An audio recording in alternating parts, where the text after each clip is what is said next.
Agradezco mucho por la presencia de ustedes acá. Yo creo que mucha gente es la primera vez que está en un evento de Contraluz.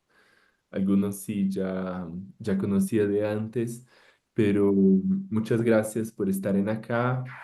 No sé si todos ya saben, pero Igor va a comentar un poco más de eso al final, que esa es una clase abierta, es también la primera clase de un curso sobre fotografía argentina para que ustedes se animen a hacer el curso y estar con nosotros.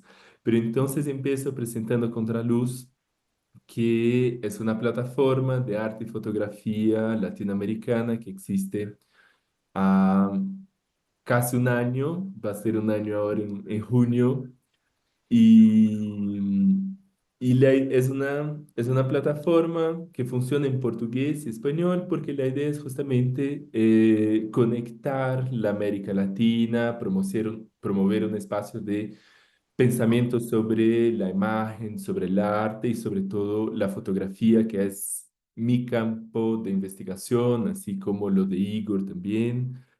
Eh, y en verdad Contraluz surge en ese, bueno, después que yo hice un viaje por América Latina, investigando la fotografía latinoamericana y regresé a São Paulo. Yo soy de São Paulo, Brasil, y percibí que de pronto faltaba un poco ese espacio para hacer esa conexión, para crear esa red de fotografía latinoamericana, y por eso decidí crear entonces Al Contraluz.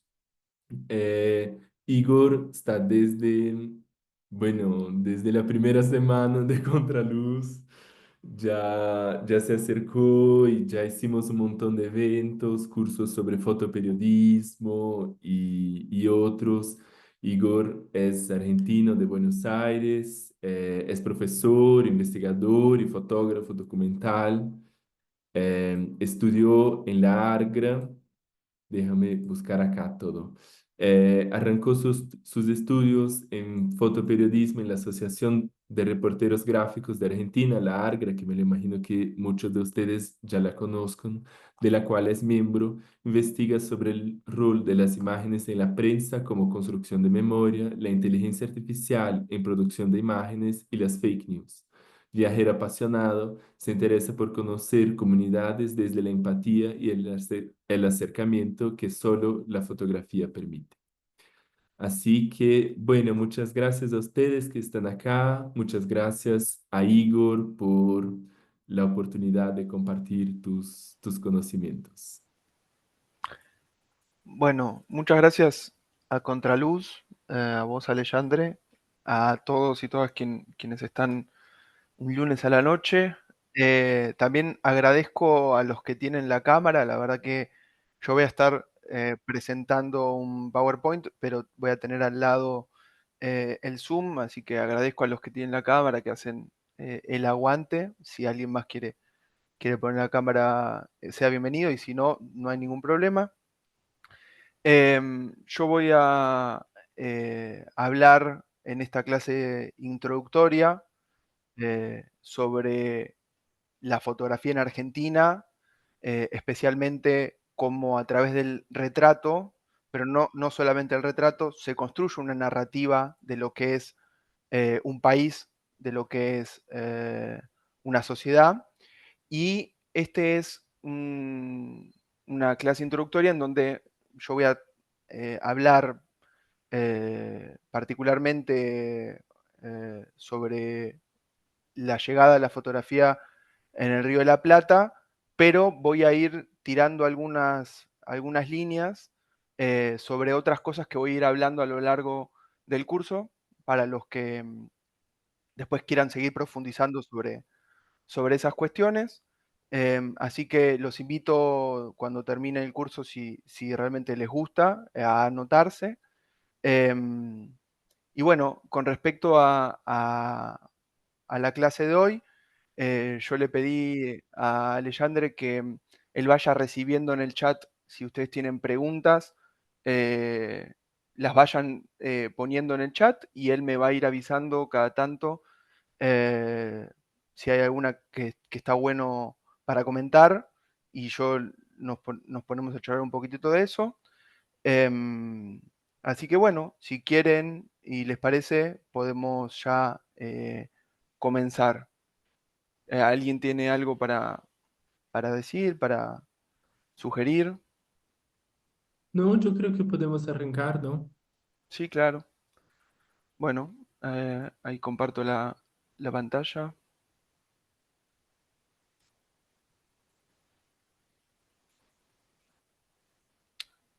Ahí está correcto, ven la Perdón, Igor, portada. ¿querés que dejemos las cámaras encendidas o las apagamos? Eh, no, no, si ustedes quieren tener la cámara encendida, a mí me hacen compañía ahí al costadito. Ahí está, perfecto. Bueno, muchas gracias a los que tienen las camaritas.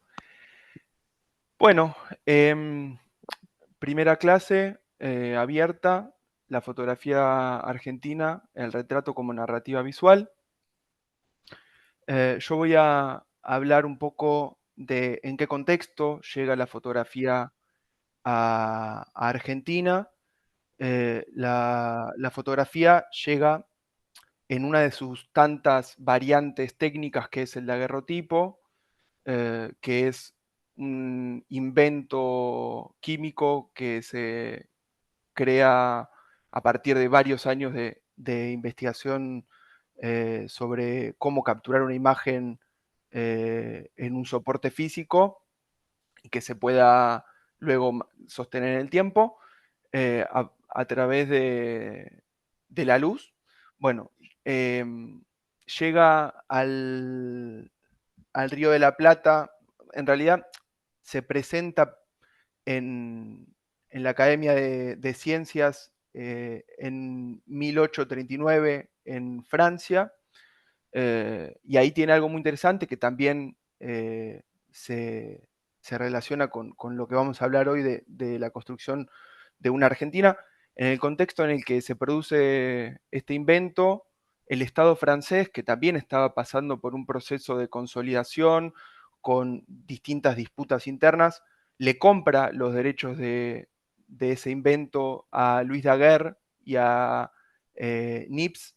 em, Les otorga una pensión vitalicia, es decir, ellos nunca van a tener que trabajar en su vida porque el Estado francés los va a mantener, pero le compra los derechos de uso, de investigación y de difusión de la fotografía con el objetivo de retratar esa Francia naciente, esa República Francesa naciente, y inmortalizar los monumentos, la identidad nacional francesa. Entonces, ya en sus comienzos, la difusión de la fotografía tiene como objetivo la construcción de una identidad nacional, ¿no? Eso a mí me resulta muy importante. Al año siguiente, en una de las expediciones eh, de, de un barco que se llama El Oriental, es una flota de estudiantes franceses financiados por sus familias, llega a el puerto de Montevideo y adentro se encontraba Luis Comte, que era un discípulo de Luis Daguerre, y presenta eh, en Montevideo este invento que se había patentado el año anterior en Francia. Entonces, ¿se puede decir que la fotografía llega a la Argentina? La verdad es que no, porque como saben quienes son de Argentina y quienes no, lo digo brevemente, Argentina se había emancipado de la corona española, pero no estaba consolidada como república, como un país como tal. Había distintas disputas sobre qué territorios deberían formar parte de Argentina, quién debía tener el gobierno y el control de esos territorios.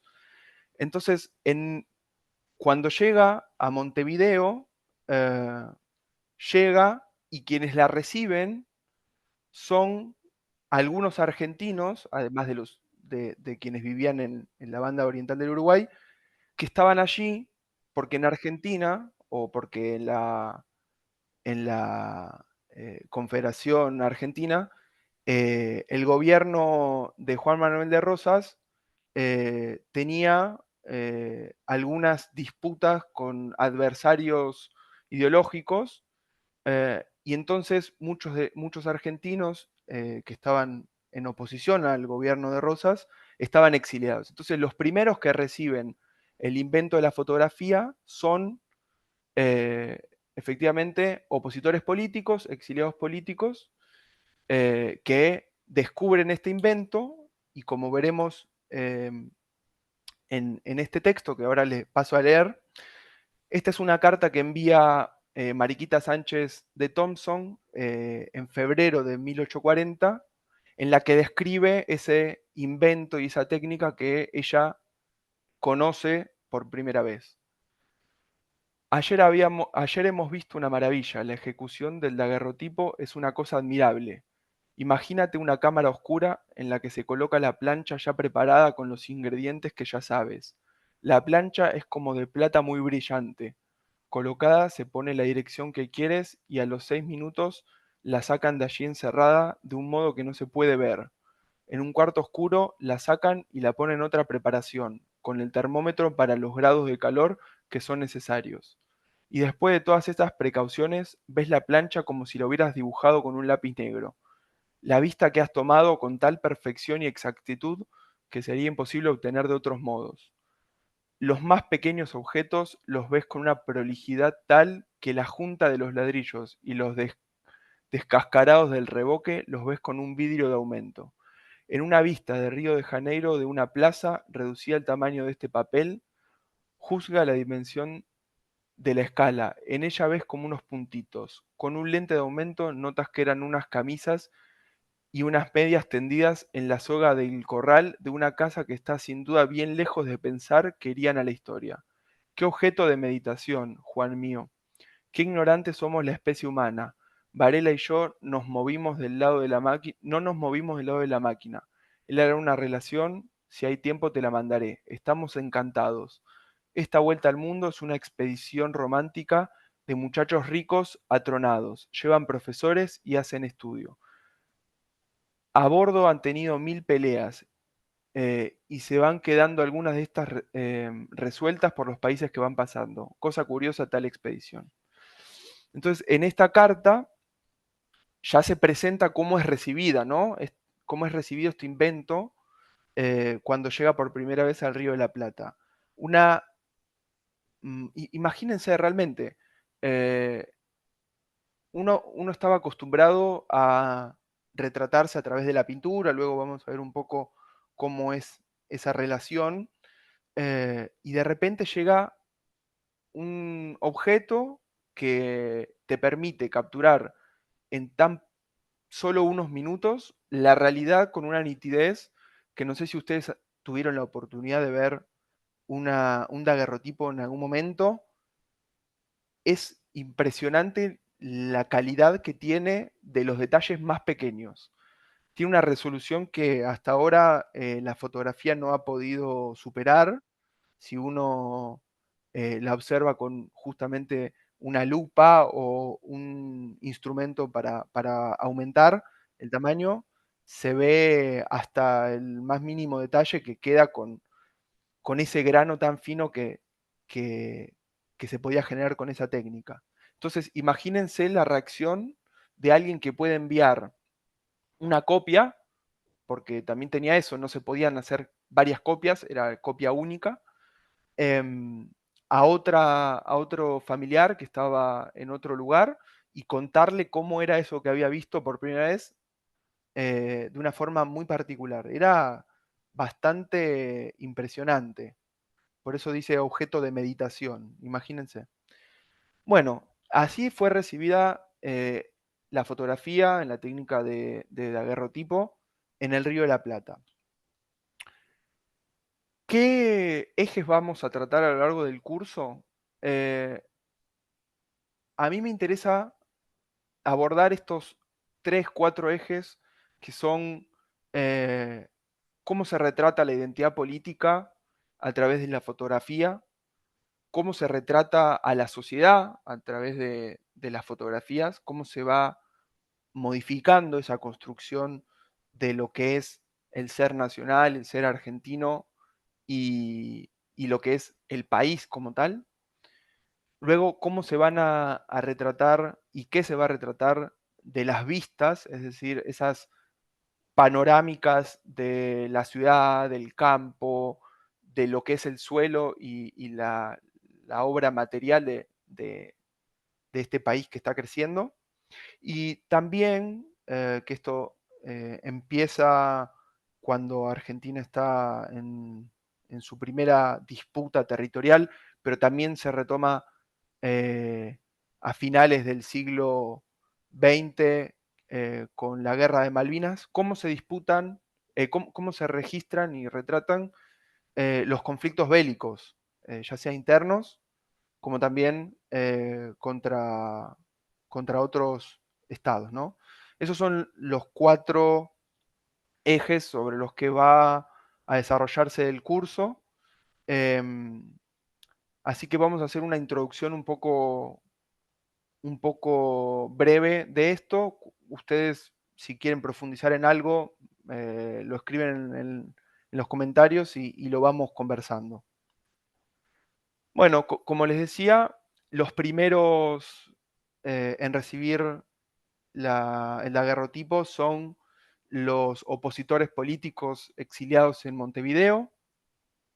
En 1840 llega a Montevideo el daguerrotipo y no puede ingresar en Buenos Aires hasta 3 años después por un bloqueo que había en el comercio entre la banda oriental y Buenos Aires. Entonces hay un periodo de 3 años de casi exclusividad en la que la élite política exiliada se retrata, mientras que eh, en el Río de la Plata, en Buenos Aires, todavía la élite no puede retratarse. Si quiere retratarse tiene que irse a Montevideo, tiene que irse a Santiago de Chile a hacerse los retratos. Entonces, acá podemos ver, para 1840 hay 11 años de gobierno de Juan Manuel de Rosas y algunos de sus opositores, como Alberdi, como Urquiza, vamos a ver que tienen unos retratos muy interesantes. Acá está el daguerrotipo de Alberdi, que tiene una fecha entre el 50 y el 53, y el de Mariquita Sánchez de Thompson en 1854. Después también podemos ver otros retratos de Florencio Varela, de Urquiza, férreo oponente al rosismo, que luego va a tener otro retrato muy particular cuando derrote a Rosas en esa histórica batalla. Se va a retratar inmediatamente de sombrero, de galera y traje, medio haciendo una celebración un poco irónica de su oponente. Otros que se van a retratar también en el exilio son Esteban Echeverría, Bartolomé Mitre. Hay muchos que se van a retratar desde el comienzo. Y después, yendo un poco más para adelante, no son los únicos que se van a retratar en el exilio.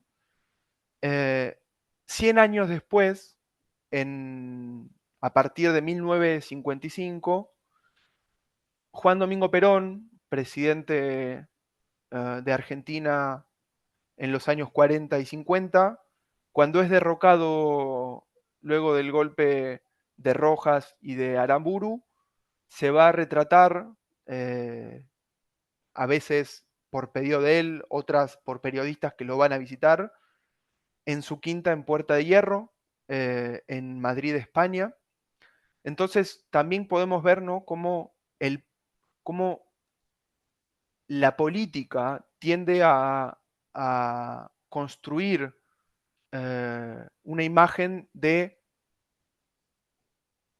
yo estoy, pero no estoy al mismo tiempo, ¿no? Estas fotos, tanto, bueno, los daguerrotipos con menor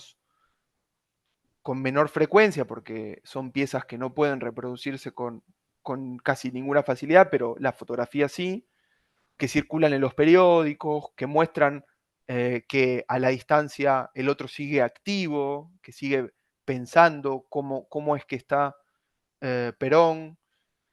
Piensen que acá la militancia tenía muchas rispideces con Isabel Perón, entonces que él se muestre con ella también era un mensaje. Así que bueno, acá podemos ver que los retratos de opositores en Argentina tienen una preponderancia importante, pero el poder no deja de tener sus retratos también. Entonces, en la Confederación Argentina, que es ese estado que todavía no logra definirse por la positiva, sino que se define por las provincias que no quieren formar parte de ese estado, ¿no? También tiene sus retratados en el daguerrotipo. Y hay una particularidad muy interesante, que es que por la disposición que había en ese momento, era obligatorio llevar la divisa punzó y los retratados, en este caso Bernabé Quesada del Sar, se retratan con esa divisa punzó y la colorean, ¿verdad? Esto llega a tal punto que es más importante colorear ese color rojo de la Confederación Argentina que el rostro, ¿no? Imagínense que la identidad era más fuerte, la identidad política, que mostrarse en el color piel, en sus rasgos faciales, en colorear el entorno. Piensen que también era una técnica muy delicada, que requería mucha precisión, entonces era algo que había que hacer con mucho cuidado en una copia única, por lo tanto, quien lo hacía era realmente porque estaba o muy a favor del gobierno de Juan Manuel de Rosas o porque sentía que era una cuestión de persecución, es decir, el que no se mostraba con esa insignia favorable al régimen era perseguido. Bueno, acá el uso de las insignias era obligatorio, estaba regulado por el régimen. Ahora van a ver un fragmento de un documental que, si no recuerdo mal, Alexandre se los compartió por correo como alguna bibliografía así complementaria, en donde se habla cómo Rosas consideraba su imagen personal. Entonces los dejo, ustedes me avisan ahora si se escucha el audio. En el caso de Rosas, la fotografía solo fue usada para reproducir sus retratos pictóricos, uno de los usos comunes de la daguerrotipia temprana.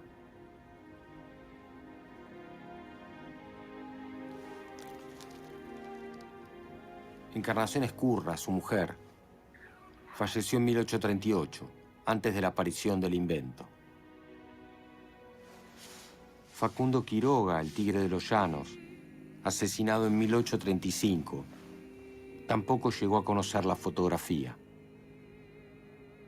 En el caso del daguerrotipo probablemente no le interesaba porque era de un uso intimista y de un objeto único, ¿no? Es alguien que está siempre pensando en la imagen como imagen política. Y el daguerrotipo no es una imagen política, es una imagen de consumo privado e intimista.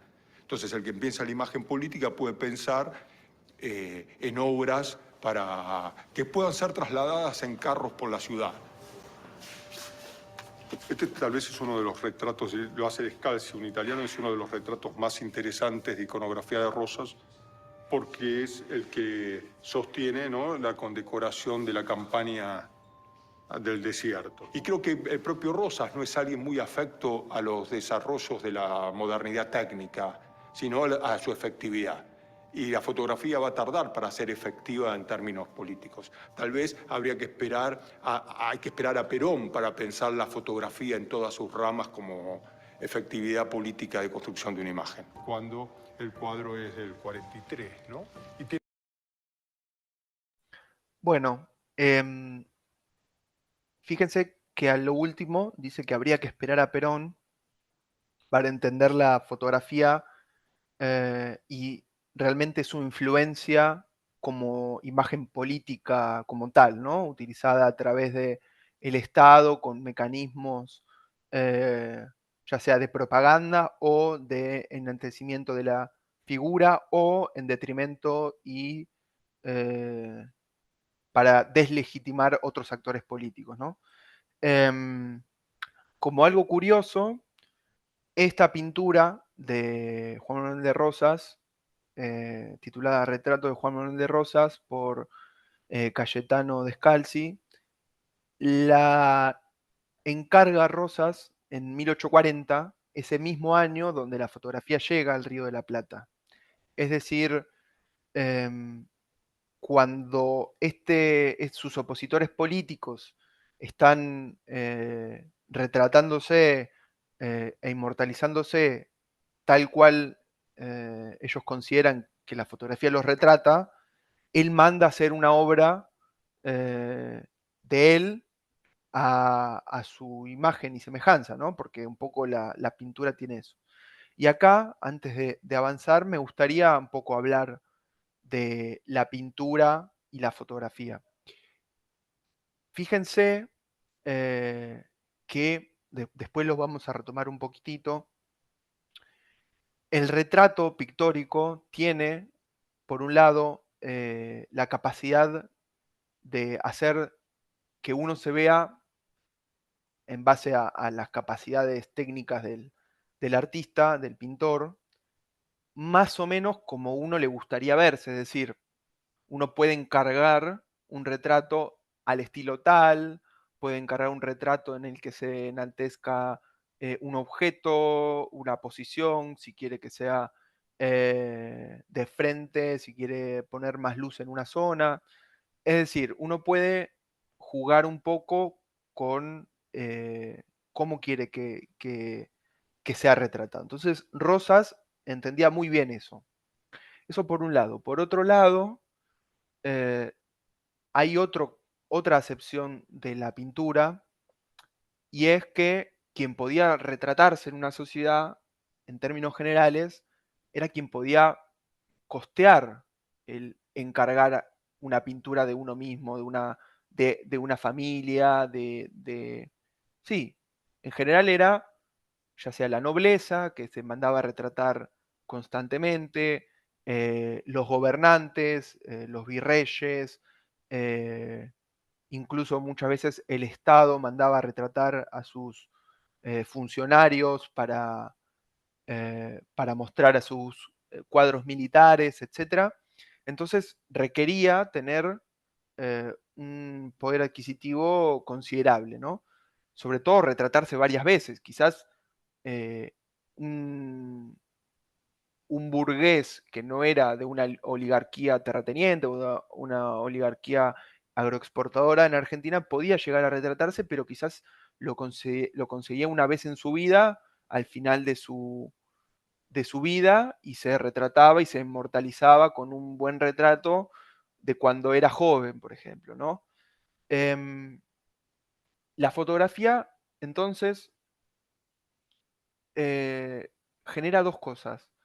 Por un lado, con el paso de los años, una democratización de quién podía acceder a un retrato.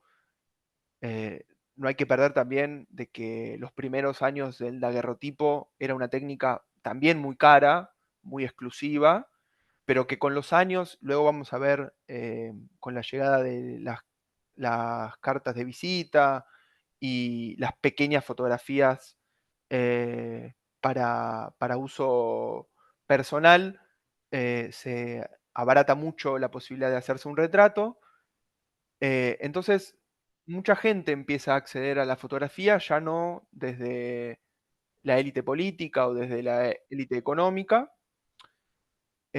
sino que se empieza a democratizar. Y por otro lado, si nosotros, esto no es una clase de historia del arte, pero si nosotros también hacemos un recorrido de cómo va evolucionando la técnica pictórica, sobre todo a finales, a mitades del siglo XIX, la técnica pictórica llega a un realismo tal en donde se busca que la pintura tenga luces, sombras y una fidelidad con la realidad, ¿no? Ese era como uno de los objetivos de una parte del pictorialismo. La fotografía viene a despojar a la fotografía de esa pretensión de, de realidad que se estaba buscando en los últimos avances de la pintura. No voy a profundizar en eso porque no es el eje central, pero también es interesante pensar eso hoy. Más adelante lo podemos pensar en el último encuentro, como la inteligencia artificial, y acá soy muy breve y ya seguimos, quizás también viene a despojar a la fotografía de esta capacidad, de esta necesidad de que la fotografía sea considerada como lo real, lo que muestra sin ninguna subjetividad lo que está retratando, ¿no? Eso como dato. Continuamos un poco con el daguerrotipo. ¿Quiénes eran los daguerrotipistas que retrataban a esta élite en el Río de la Plata? Bueno, sobre todo los primeros años, hasta 1880, 1890, eran fotógrafos extranjeros, sobre todo ingleses, franceses, algunos norteamericanos, que habían perfeccionado su técnica en Francia, en Inglaterra, y venían a probar suerte al Río de la Plata. Entonces, lo que hacían era abrir distintos locales en las calles de Buenos Aires y anunciaban que habían perfeccionado su técnica, que tenían un estudio específico para realizar retratos de día con distintos fondos y sobre todo que habían sido discípulos de tal otro estudio fotográfico, de tal otro daguerrotipista. Por ejemplo, acá traje un anuncio en el periódico La Gaceta, en donde Thomas Helsby, que era uno de los retratistas que habíamos visto el daguerrotipo, si no recuerdo mal, de Florencio Varela, que anuncia de la siguiente forma su estudio. Galería de retratos de daguerrotipo coloridos. Calle de la Victoria, número 37. Tomás C. Helsby, sucesor de Juan Bennett, antes establecido en la calle Piedad 121, acaba de regresar a esta capital, donde se propone sacar retratos de daguerrotipo. Habiendo tenido bastante práctica durante su ausencia, ha adquirido un grado de perfección en su arte, que le lisonjea con la esperanza de que las personas que se dignen ocuparle quedarán satisfechas de los retratos que les haga.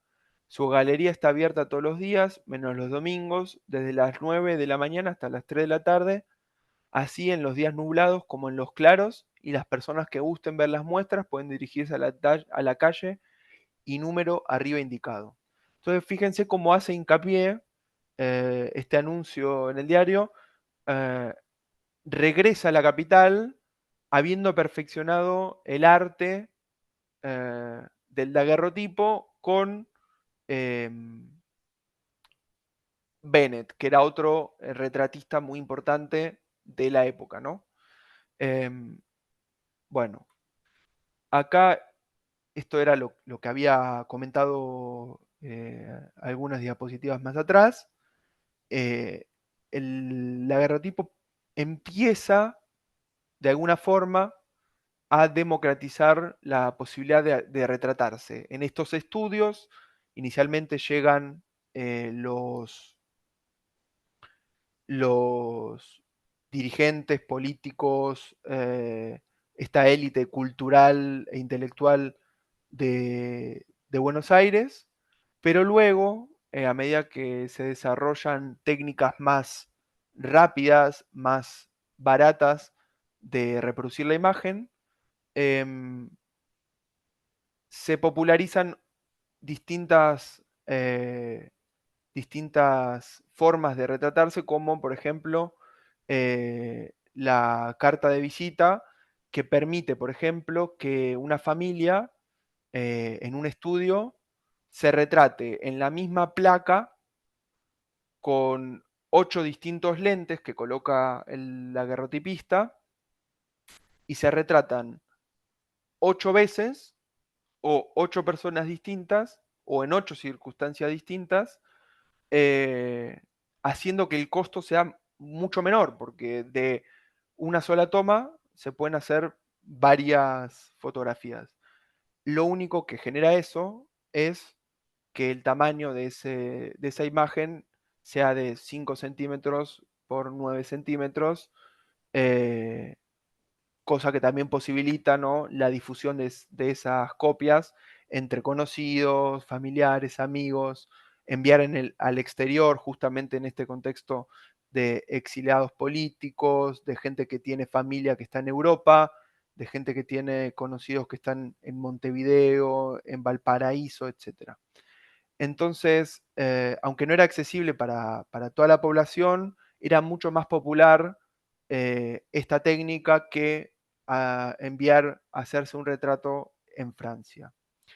Em, Veo ahí que hay varias preguntas en el chat. ¿Querés Sí, hacer? sí, yo estaba en duda si te interrumpía o no.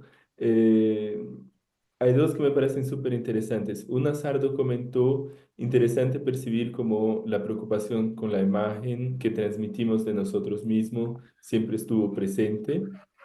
Y eso yo pensaba, incluso como eso, ¿no? Como esas nuestras imágenes de redes sociales, como también están cargadas de un montón de simbologías, ¿no?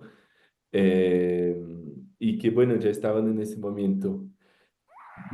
Antes, Fede comentó, perdón, estaría interesante ver cuál es el mensaje o lenguaje que tiene la fotografía política hoy día en Argentina, si la comparamos con la de comienzos. Esta fotografía que estamos viendo ahora me parece una cuestión súper interesante. Y al final, Carlos preguntó, ¿los daguerrotipos son o eran resistentes a manipulación? Bueno, si quieren podemos, respondo la que es una pregunta, mira, así la de los Ujú. daguerrotipos resistentes a la manipulación. Como vimos en una de las primeras placas, voy a regresar, esto es manipulación, es decir, colorear un daguerrotipo de rojo es manipulación. Uno pensará o discutirá qué es la manipulación, si cambiar el mensaje, si modificar, eh, a qué nivel la modificación de una imagen es manipulación. Pero sí, como cualquier técnica artística, me parece que está sujeta a manipulación.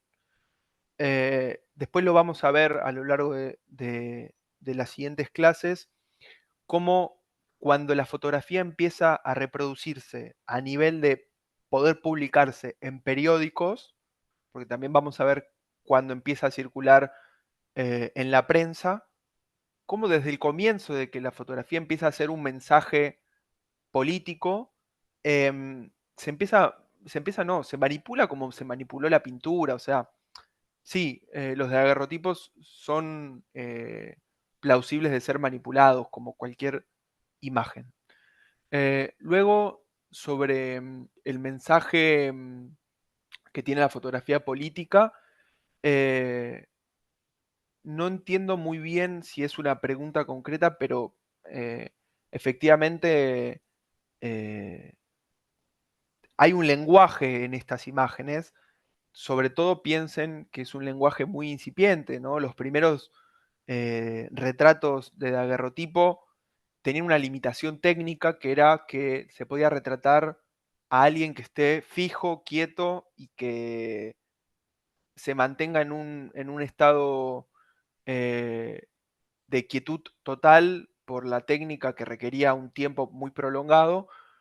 Cuando esta técnica se vaya superando y vaya generándose la posibilidad de hacer tomas que duren pocos segundos, el lenguaje cambia, o sea, el lenguaje de la fotografía, del daguerrotipo, cambia constantemente cuando se va mejorando la técnica, pero sobre la discusión política de la fotografía, sí, eh, en estos momentos el retrato tenía mucho de similitud con la pintura. Era lo que los fotógrafos tenían como referencia. Imaginen que no estaba la referencia de entrar en Pinterest, buscar qué está de moda y fotografiar de esa forma, ¿no? Había que remitirse a la fotografía, a las pinturas que existían en ese momento. Em, no sé si respondí un poco sobre la fotografía y el mensaje que preguntó Fede.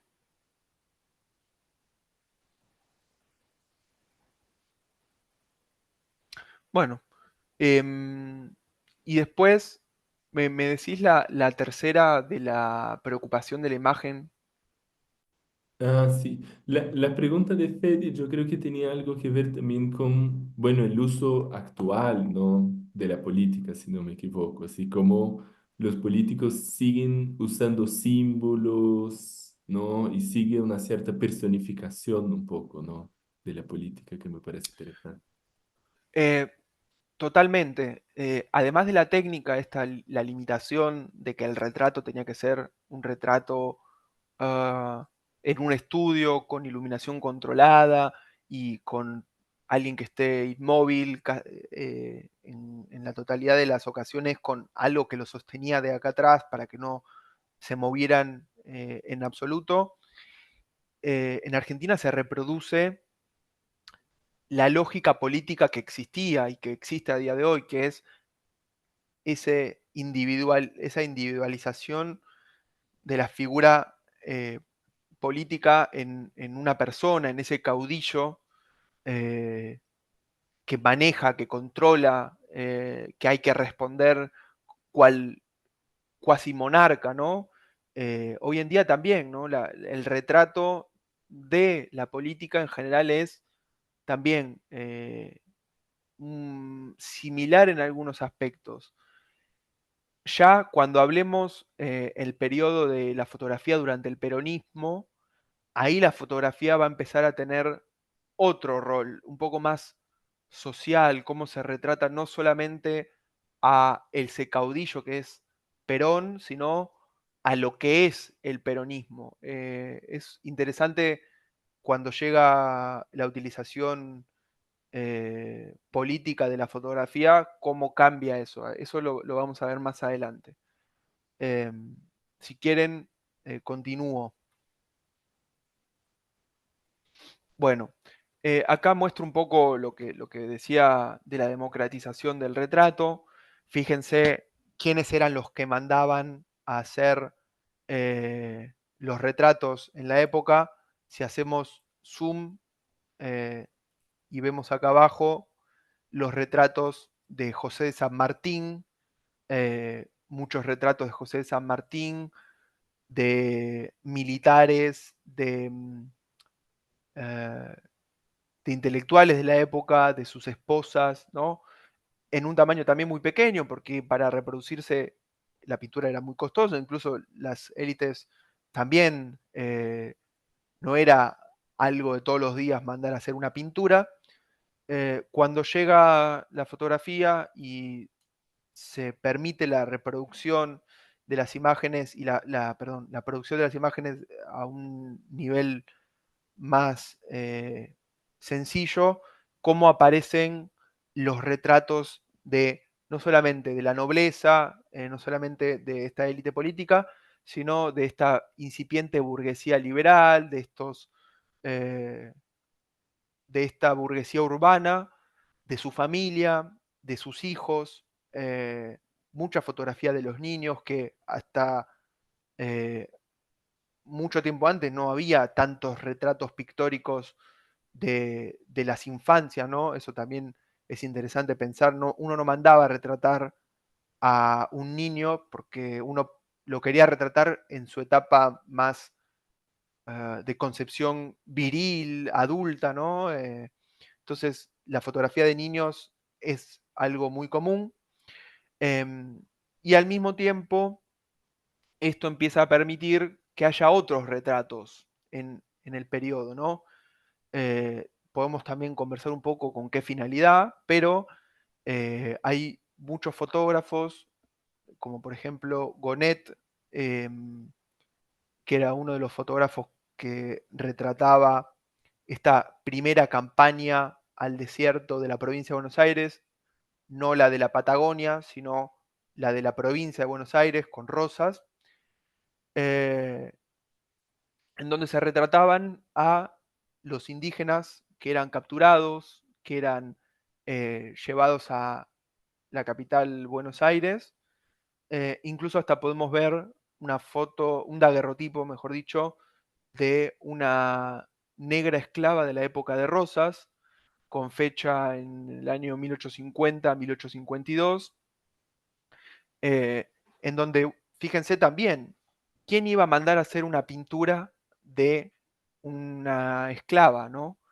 Eh, es, es difícil entender cómo era la construcción visual y quién era retratado en ese momento, pero también en esa construcción que vamos a ver un poco luego con las campañas militares de lo que era la otredad, no solamente la clase política, sino esta dicotomía entre barbarie, civilización. La barbarie también era retratada. Podemos pensar un poco con qué fines eran retratados estos indígenas capturados.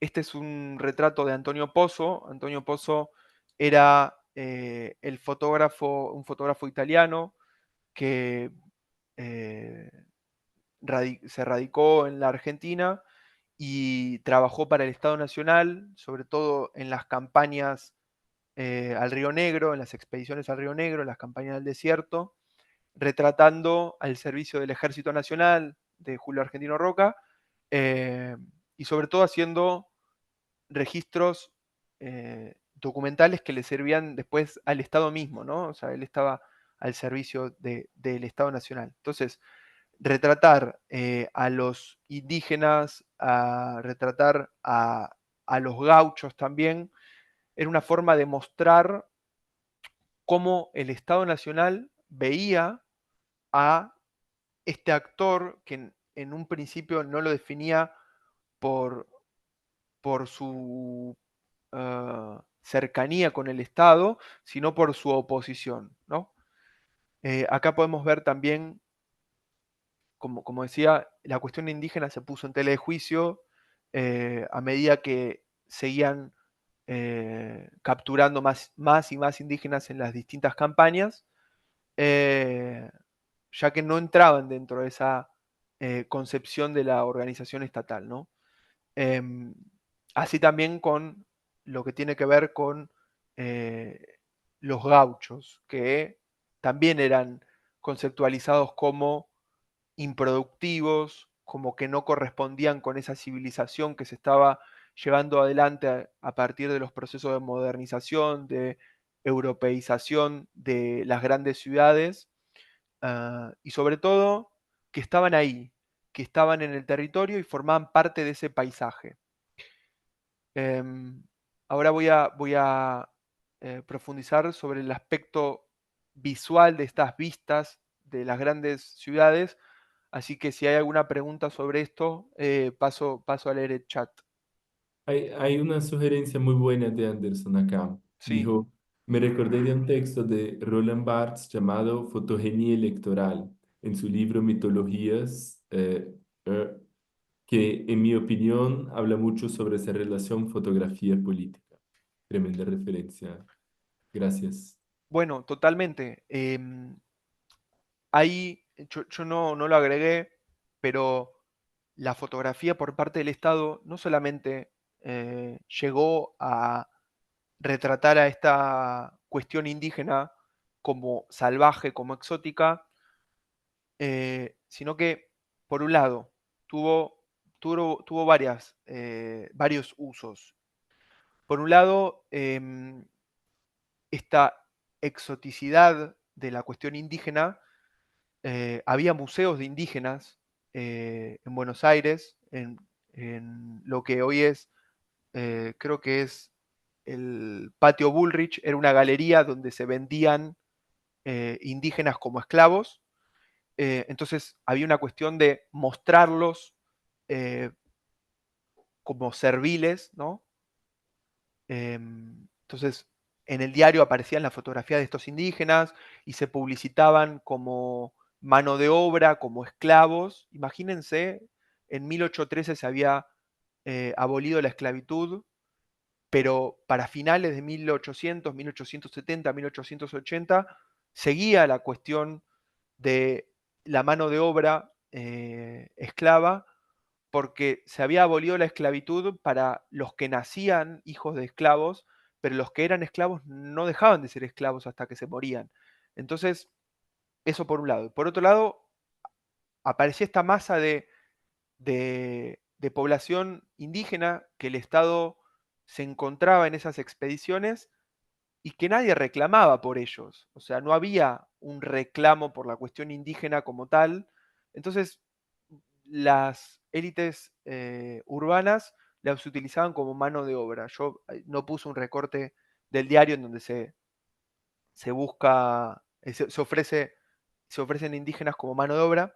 Y por otro lado, también va muy relacionado no solamente con los indígenas, sino que la fotografía, y esto es otro aspecto que me hizo acordar este comentario de Anderson, la fotografía sirve para el Estado como una identificación de fenotipos. Es decir, la típica fotografía de frente, de retrato de solamente el rostro, que se utiliza como identificación policial. Es decir, primero, una persona es solamente el retrato de su rostro, ¿no?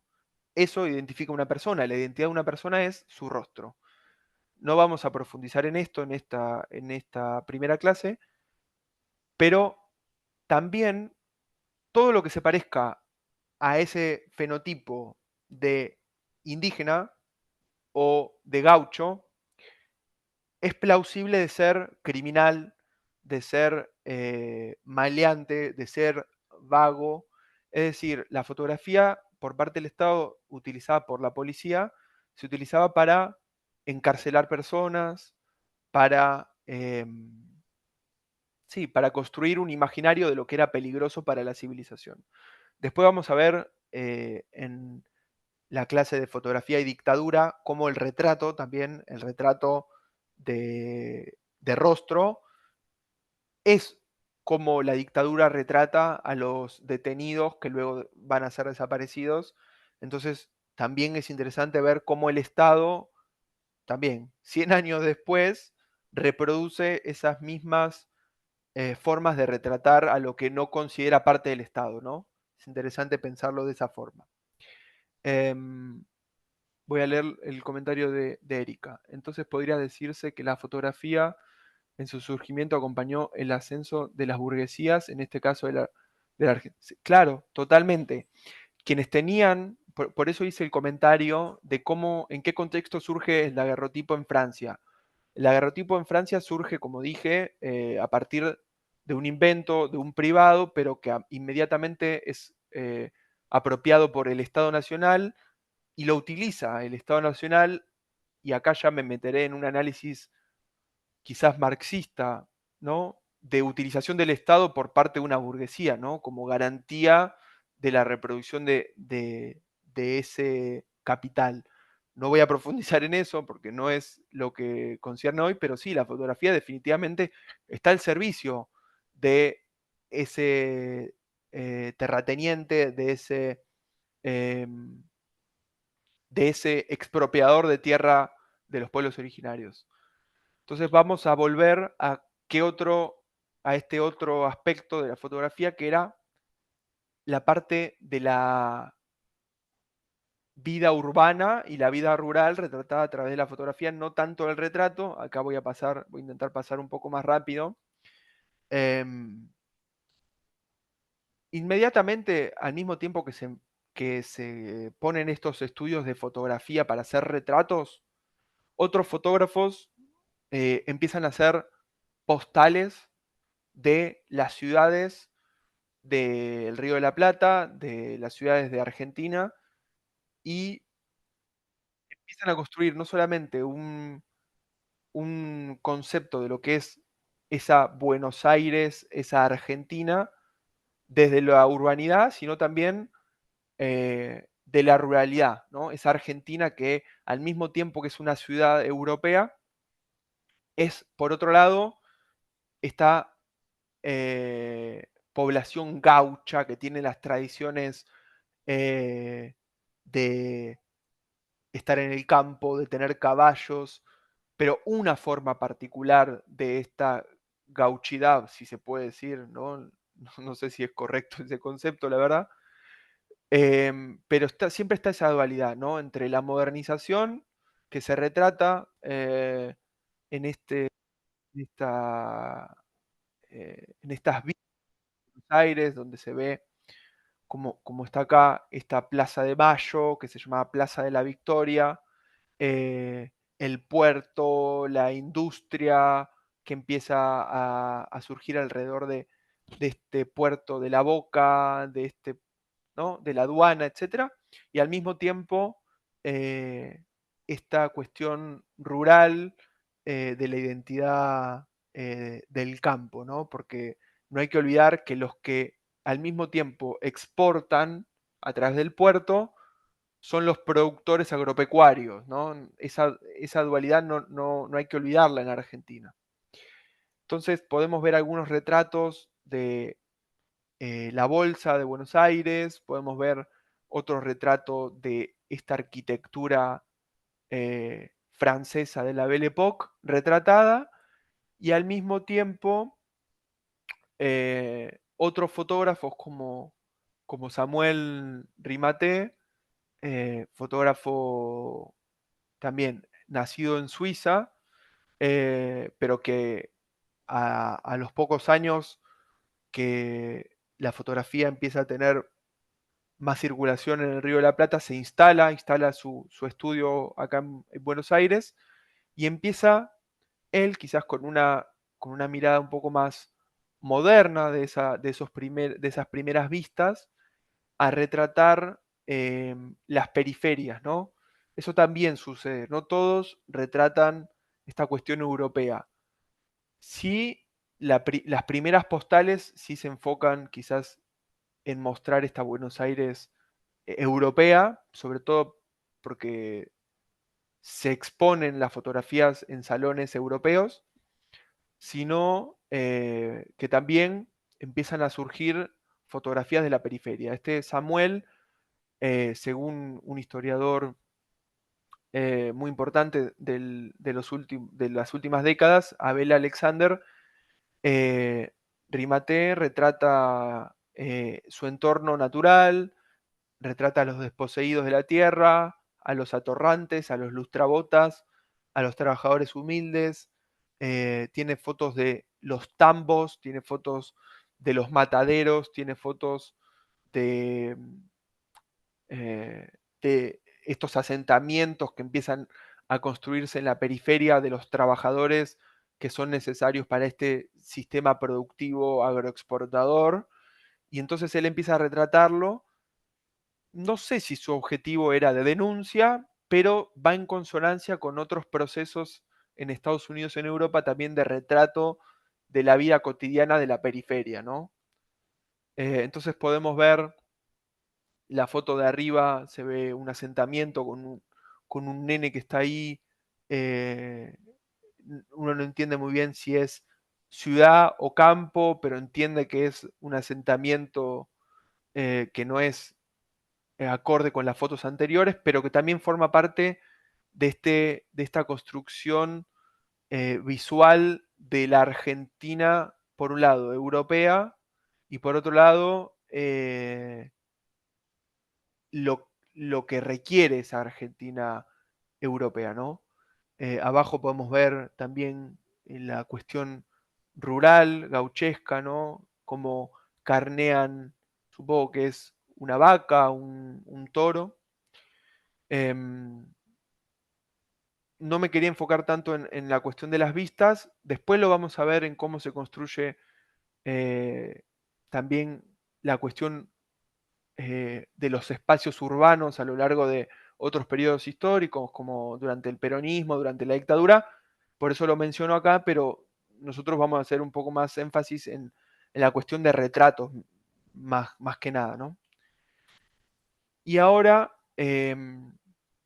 vamos a ir a algo que a mí me interesa mucho, como contó Alex en mi presentación. Me interesa cómo se construye esta cuestión de espacios de lo que sería la Argentina a posteriori, ¿no? Bueno, para los que son de Argentina, siempre nos contaron que la Argentina se funda a través de distintos procesos de expansión, sobre todo hacia el norte, pero sobre todo hacia el sur, en campañas que se llaman campaña al desierto, expedición al Río Negro, ¿no? Hay varias campañas al desierto, unas por Rosas, otras en la década del 70 y 80 de Julio Argentino Roca. Ahí cuando se presentaban yo vi que había varios que eran de la Patagonia, entonces si alguien tiene algo para agregar con respecto a esto que voy a hablar ahora, lo puede hacer. Entonces, me interesa cómo el Estado iba construyendo este imaginario de lo que era ese que se estaba apropiando el Estado Nacional, ¿no? Para quienes nacimos eh, en las décadas de los 70, 80, 90, 2000, Argentina ya se construyó de norte a sur, desde Jujuy, Salta hasta Ushuaia. Durante mucho tiempo la Argentina fue la zona centro, alguna parte de la zona norte y algunas provincias incipientes sur, pero en un momento se avanzó sobre esos territorios, ¿no? Y fue posible por ser acompañado a través de la fotografía. La fotografía ahí jugó un papel fundamental. Hay una investigación muy buena. Yo también mandé un documental que hice hace algunos años sobre este proceso. Hay una investigación muy buena de Verónica Tell que habla sobre la fotografía en este momento. Yo voy a hablar un poco de lo que a mí me interesa para las siguientes clases, ¿no? Este álbum que se está viendo acá es un álbum que se publicó en 1879. Lo publicó el Estado Nacional de forma oficial. Es un álbum de fotos sobre la campaña del desierto, con fotos de Antonio Pozo, que antes habíamos visto que era quien retrató a Pincén, por ejemplo, el que retrató en parte de la cuestión indígena. Entonces, nada, vamos a adentrarnos un poco en algunas fotografías de este álbum y en algunas reflexiones que habla de eso. Entonces, para Verónica Tell era necesario la construcción de un imaginario visual de lo que se estaba disputando, ¿no? Es decir, si se quería construir que era una campaña al desierto, había que mostrar efectivamente que lo que había en ese territorio era un desierto. Y el desierto no es solamente esas extensiones de tierra desérticas en donde uno no ve ni árboles, no ve casi ríos, no ve absolutamente nada de lo paisajístico, que también es muy cuestionable porque los ecosistemas no se construyen solamente a partir de árboles y lo que uno entiende con pasto, sino que también se construye a través de la fauna, la flora, y hay distintos tipos de desiertos, no solamente el desierto, como se entiende, de arena, ¿no? Sino que también eso estaba ligado a la negación de las comunidades que vivían en esos territorios. Hoy quizás esa es una discusión que se da mucho más que hace algunas décadas. Imagínense en ese momento cómo era la discusión sobre esta cuestión, pero en ese momento realmente las imágenes que circulaban de lo que se estaba conquistando influían mucho en la opinión pública, ¿no? Todavía no había la reproducción en la prensa, pero sí había una reproducción a través de la litografía, a través de la pintura, hay mucha pintura de estas campañas, pero la fotografía tenía esto de que te podía mostrar y tenía este carácter de legitimidad, de legitimación de eso que uno estaba viendo, ¿no? Entonces, para Verónica, estas fotografías impondrían con mucha contundencia, ya que tenían carácter oficial, ¿no? Por parte del Estado, y enaltecían y conmemoraban esa campaña, ¿no? Entonces, bueno, acá podemos ver también que no solamente se retrataba ese territorio, sino que se retrataba en ese mismo álbum a los militares, a ese ejército que estaba llevando adelante esa campaña. En la foto, a ver si puedo hacer algún zoom, se puede ver a Roca junto a otros subjefes del ejército en esa campaña, y acá podemos ver también cómo se movían en carretas, qué era lo que llevaban. Realmente fue muy importante las fotografías que, que tomó Pozo, porque permitieron, y ahí lo vamos a ver, permitieron, según esta investigación de Verónica, definir varias cuestiones, ¿no? Entonces, ella define que a través de este álbum, tanto por la fotografía como por los textos que acompañaban esa fotografía, eh, se construían distintos escenarios y distintos conceptos y distintos usos de lo que se iba a hacer con ese álbum, ¿no? Primero, todas las fotografías estaban tomadas con encuadres muy amplios en los que se podían, se veían paisajes vastos, cuasi infinitos, que no tenían un límite salvo el horizonte, pero que eso mostraba que no había un más allá, sino que era todo un continuo. Por otro lado, no había enfrentamientos, es un registro en el que por distintos motivos, uno es la cuestión técnica, la fotografía no puede registrar todavía enfrentamientos llevándose a cabo porque no podía congelar la imagen, y además porque no había una intención de mostrar enfrentamientos, simplemente se mostraba quizás el resultado de ese enfrentamiento o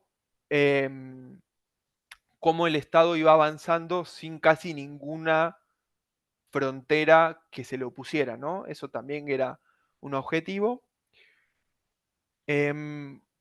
Por otro lado, está este concepto de campaña, es decir, no son fotos sueltas que van mostrando. Bueno, voy a volver a la foto para que haya alguna referencia.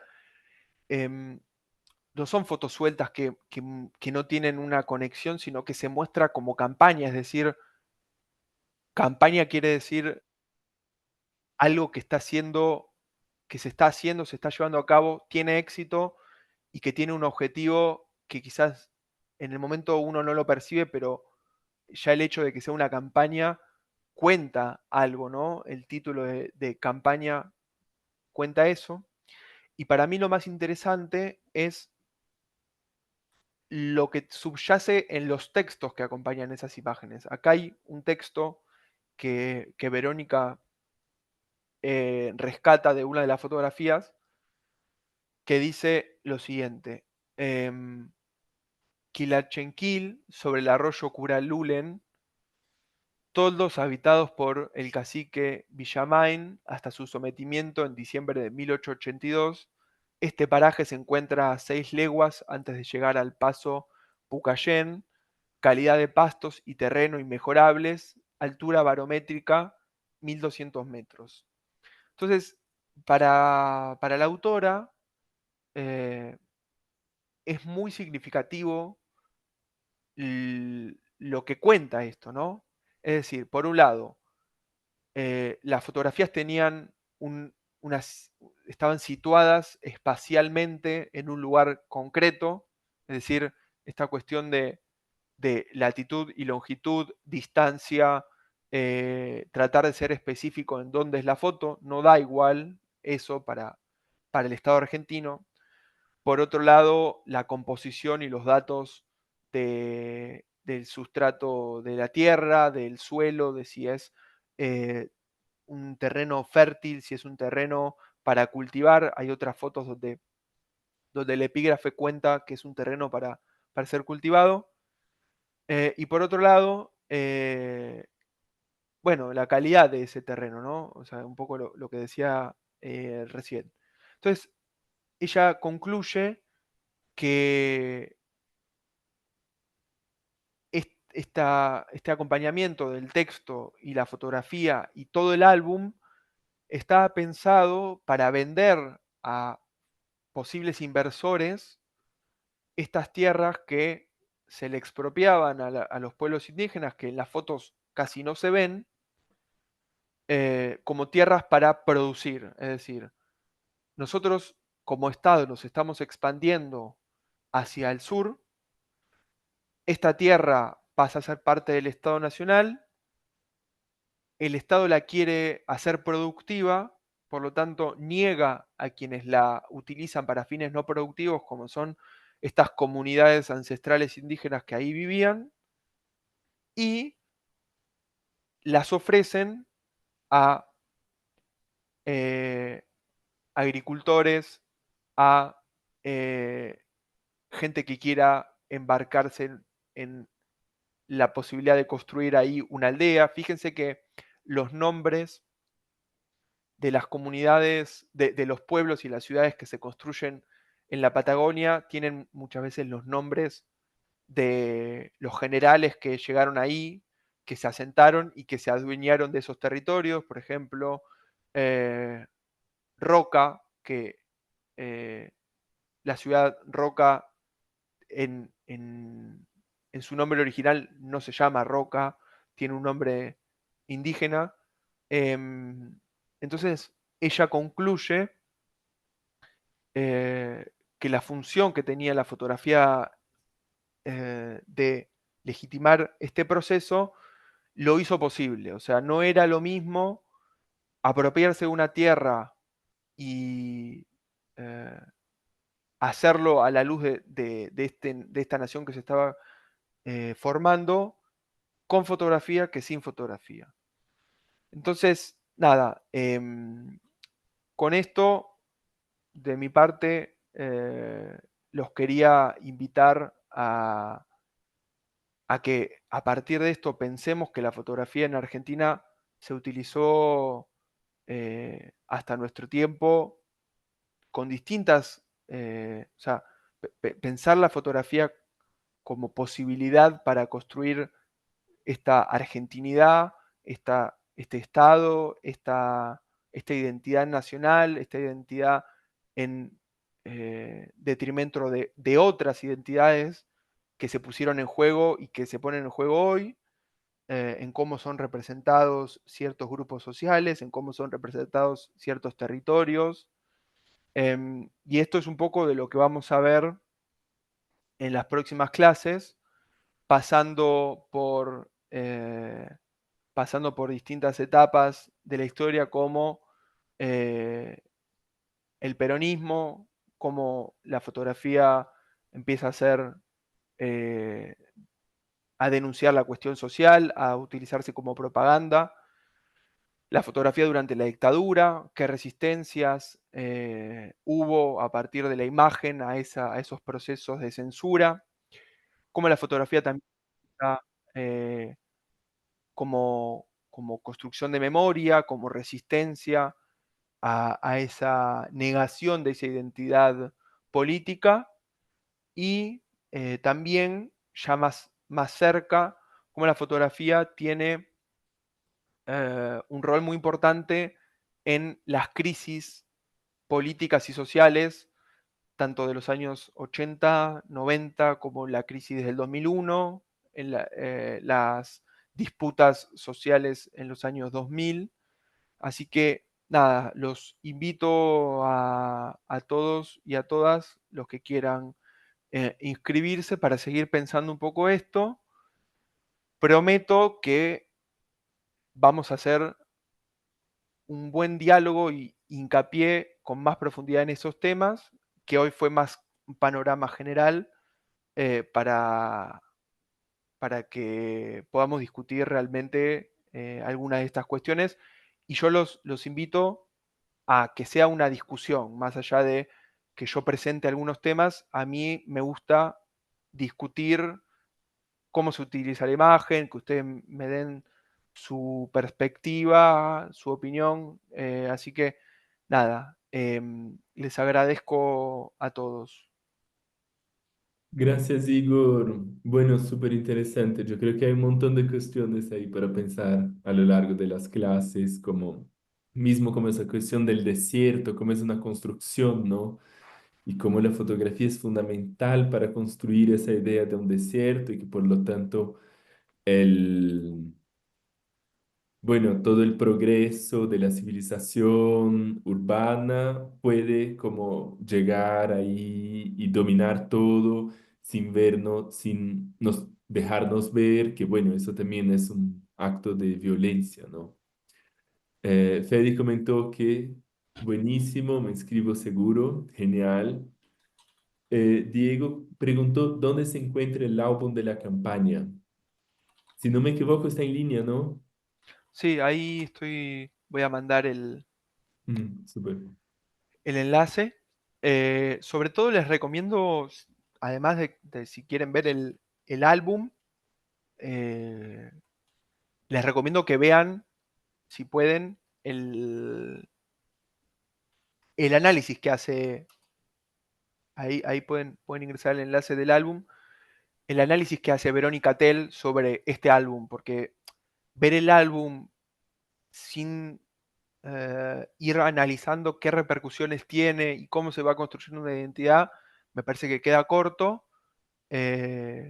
Así que también les voy a compartir después por correo a quienes estén interesados este análisis de Verónica. ¿Alguien más tiene preguntas o quieres comentar un poco del curso? ¿Cómo se va a organizar el curso, las clases? Bueno, sí, como dije recién, más o menos breve, em, son clases en las que a mí me gustaría conversar e ir poniendo en cuestión distintas discusiones que se vayan dando sobre cómo se utiliza la fotografía. Eh, a mí la dinámica que me gusta, un poco por mi formación, es el presentar un tema y discutirlo entre los que estamos ahí. Entonces, nada, los animo a sumarse y a que sea eso, un ida y vuelta. Son 5 clases en las que vamos a profundizar un poco eh, cómo llega la fotografía al Río de la Plata y cómo se expande en el Río de la Plata. Después vamos a profundizar también en la fotografía oficial del Estado, no solamente en cómo se construye la imagen de lo que es Argentina, sino también cómo se retrata la guerra al Paraguay, por ejemplo, eh, y la campaña del desierto, como le mostré recién. Podemos hacer un análisis más extenso de eso.